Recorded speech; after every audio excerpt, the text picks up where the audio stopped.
Until the 1950s, most people thought of sleep as a passive, dormant part of our daily lives. We know that our brains are very active during sleep. Moreover, sleep affects our daily functioning and our physical and mental health in many ways that we are just beginning to understand. Nerve signaling chemicals called neurotransmitters control whether we are asleep or awake by acting on different groups of nerve cells or neurons in the brain. Neurons in the brainstem, which connects the brain with the spinal cord, produce neurotransmitters such as serotonin and norepinephrine that keep some parts of the brain active while we are awake. Other neurons at the base of the brain begin signaling when we fall asleep. These neurons appear to switch off the signals that keep us awake. Research also suggests that a chemical called adenosine builds up in our blood while we are awake and causes drowsiness. This chemical gradually breaks down while we sleep.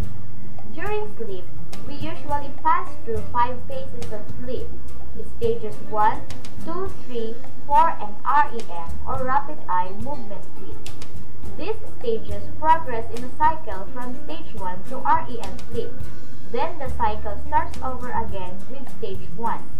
We spend almost 50% of our total sleep time in stage 2 sleep, about 20% in REM sleep, and the remaining 30% in the other stages. Infants, by contrast, spend about half of their sleep time in REM sleep. During stage 1, which is light sleep, we drift in and out of sleep and can be awakened easily. Our eyes move very slowly and muscle activity slows. People awakened from stage 1 sleep often remember fragmented visual images. Many also experience sudden muscle contractions called hypnic myoclonia, often preceded by a sensation of starting to fall. These sudden movements are similar to the jump we make when startled.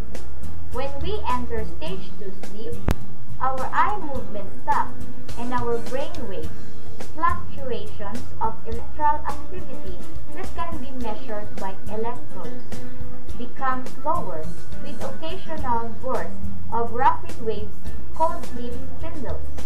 In stage 3, extremely slow brain waves called delta waves begin to appear, interspersed with smaller, faster waves. By stage 4, the brain produces delta waves almost exclusively. It is very difficult to wake someone during stage 3 and 4, which together are called deep sleep. There is no eye movement or muscle activity. People awakened during deep sleep do not adjust immediately and often feel groggy and disoriented for several minutes after they wake up. Some children experience bedwetting, night terrors, or sleepwalking during deep sleep. When we switch into REM sleep, our breathing becomes more rapid, irregular, and shallow. Our eyes jerk rapidly in various directions, and our limb muscles become temporarily paralyzed. Our heart rate increases, our blood pressure rises, and males develop penile erections. When people awaken during REM sleep, they often describe bizarre and illogical chaos dreams. The first REM sleep period usually occurs about 70 to 90 minutes after we fall asleep. A complete sleep cycle takes 90 to 110 minutes on average. The first sleep cycles each night contain relatively short REM periods and long periods of deep sleep. As the night progresses, REM sleep periods increase in length, while deep sleep decreases. By morning, people spend nearly all their sleep time in stage 1, 2, and REM. People awaken after sleeping more than a few minutes are usually unable to recall the last few minutes before they fell asleep. This sleep-related form of amnesia is the reason people often forget telephone calls or conversations they've had in the middle of the night. It is also explained why we often do not remember our alarms ringing in the morning if we go right back to sleep after turning them off. Since sleep and wakefulness are influenced by different neurotransmitter signals in the brain, foods and medicines that change the balance of these signals affect whether we feel alert or drowsy and how well we sleep. Caffeinated drinks such as coffee and drugs such as diet pills and decongestants stimulate some parts of the brain and can cause insomnia or an inability to sleep. Many antidepressants suppress REM sleep. Heavy smokers often sleep very light and have reduced amounts of REM sleep. They also tend to wake up after 3 or 4 hours of sleep due to nicotine withdrawal. Many people who suffer from insomnia try to solve the problem with alcohol, the so-called nightcap.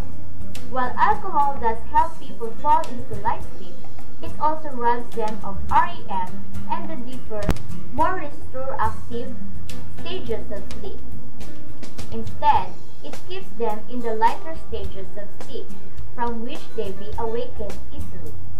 People lose some of the ability to regulate their body temperature during REM, so abnormally hot or cold temperatures in the environment can disrupt this stage of sleep.